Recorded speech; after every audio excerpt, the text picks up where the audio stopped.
Van der is de 1 januari. Voor vele mensen is van der een Vaenaemende Dach. Wat ik damit meine, ist, für viele Menschen, die nehmen sich von der, den 1. Januar, nehmen sich für Dinge, was die nicht mehr tun will. Einige Menschen, die sich das vernehmen, die wollen ab hier mit legen.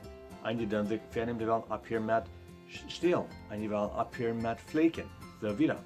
Und das, dort in sich selbst ist ein gutes Ding. Ab hier mit was Schlechtes ist ein gutes Ding. Aber das Problem, was wir haben, ist, wir sind so sehr vertieft in was wir wollen abhören, dass wir fördern an die Danken durch die Welt. Nou, nu wil ik ab hier met leren, dan denk ik, er waren aan leren. Nu wil ik ab hier met stelen, dan denk ik, er hebben we aan stelen. Zodat vielleicht so wie lui war, denken an was wir tun wollen.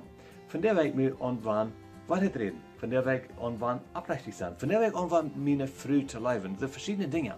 Die Bibel sagt einfach in Philipper Kapitel 5, Vers 8, es sagt, dann zu Gott lasst breiter, was Wahrheit ist, was zum Achten ist, was gerecht ist, was rein ist, was leibtülich ist und was einen guten Ruf hat, was gute Eigenschaften hat, was zu loben ist, du met je vriend auf in jullie danken.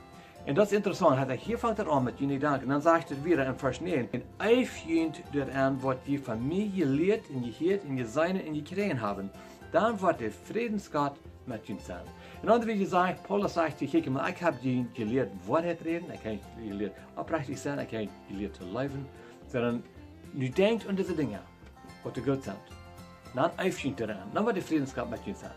Dat wil ik met te spreken. Want voor der Vaenaemende Dach is voor die.